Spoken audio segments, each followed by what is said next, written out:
of ICT and what the Indians have done. I always tell people, sir, what the Indians have done is not rocket science. I lived in the UK when India was rationing food.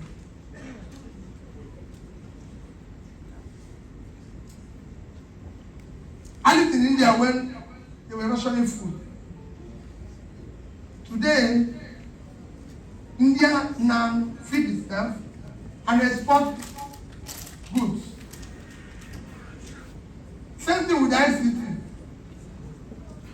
We all lived in this country, in this world, when every Indian was seen as a smart person. You know these boys who are doing Yahoo. What do you call them? Yeah, that's what India used to do. They turned them, it is leadership that turned them, they became something else. We already have smart, energetic youth. I can tell you, I sit down with them and talk. Smart, energetic youth. All we need is to support them. All we need is to show them leadership, guide them, and everything. And you will see it. What they are doing is there's nothing in it. Nigerian, young Nigerians living abroad are participating in it. It's an easy thing. And that brings me into what you said about where I'll conclude when we talk about moving the country from consumption to production. Unless we are producing anything, we can't solve our problem. Today we have $1. We said Naira is 750 to $1. Your dollar rate, your exchange rate is a function of your reserve. Your reserve is a function of your export. You're not producing anything. You're buying food. Nigeria can feed itself. We have 70% of arable land in this country. Don't cultivate. So that's why I said you need to start agrarian revolution. Not what you said about Bank of Industry. Someone spoke about Bank of Industry. Yes. Your biggest bank should have been Bank of Agriculture and Bank of Industry. But not what you said. Government should not be involved. If you want the industry to work, remove government from it. Once government is involved in it, it will fail. I had it 2 years. I was putting money into government schools. It didn't work. Because government was involved. And when I said I'm going to return it to the original owner, the church, it became a protest. And we said you can't protest. We hired you as teacher. And we have not sacked you. We'll still pay your salary, but we want to return school to somebody else. I can assure you, we will deal with it, it will work. You've seen it already everywhere. I financed the biggest rice mill in this country, Nza. Today, if you go to Nza, it generates its own power from rice waste, does everything. So it's okay to get so many of that. The 10 poorest states in Nigeria, you see the top 3 of them can turn around Nigeria. 3. The 3 biggest states in Nigeria can turn around, can feed Nigeria. 3 of them can turn around themselves. Number 1 is Niger. Niger State today can feed itself as we speak. About 7 local governments in Niger is under the control of bandits. Nobody can go there. Schools are closed. Everything is not working.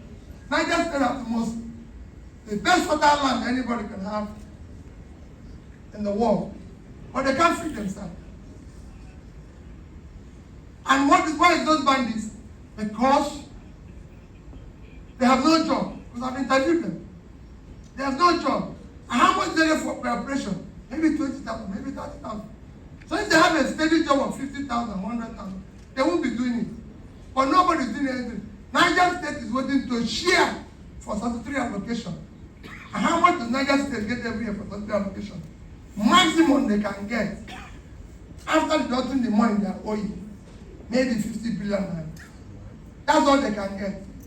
But they are sitting on 76.3 thousand square kilometers of land. Niger State, you see me say this morning, afternoon, night. Niger State is 2.5 times Netherlands. 2.5 times. Netherlands without water is 33,000 square kilometers. So, and Netherlands in 2021 did a total export of $120 billion of agricultural products. Niger State did 0. So if Niger State was able to do just 2% of what Netherlands did, it will give them $2.4 billion. 600 is 1.5 trillion, which is what Niger State, 30 times what Niger State will get from 33 allocation. But they're not doing anything because they're waiting to be shared, and everybody's relaxed, using sarin and running around. Nobody's doing anything. They're a very unproductive country. Our second biggest state is Borno, 70.9 thousand square kilometers. They're not doing anything there. Borno State is there because of terrorism and everything. But we have opportunity. You can go on and on. So one of that. Our third biggest state is Taraba. Taraba is on Fall of Mandela, one of the choicest places. Anybody can go for tourism and everything. Taraba is 64.4 thousand. Taraba is bigger than Belgium and Israel combined.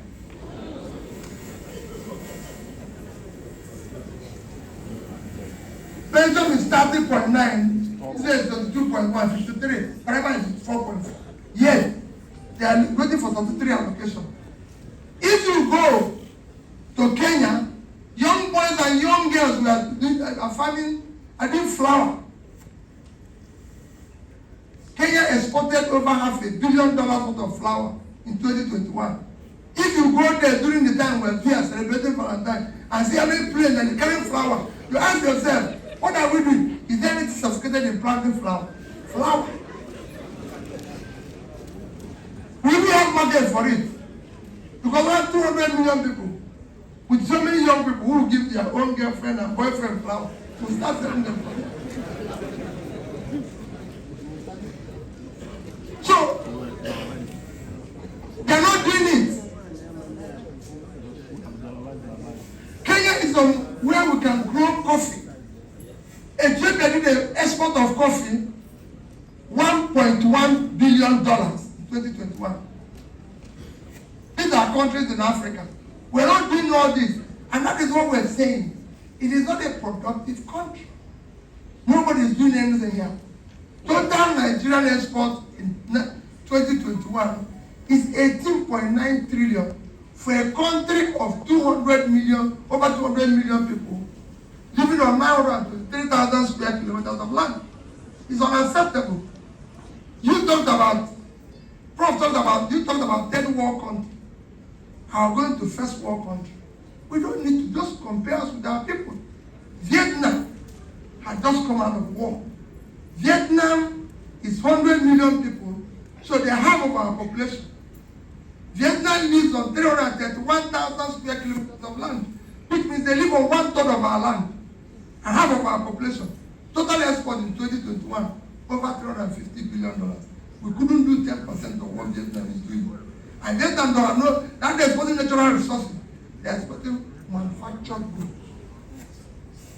They did more in clothing than we did in the total export. And the clothing export is about $32 billion.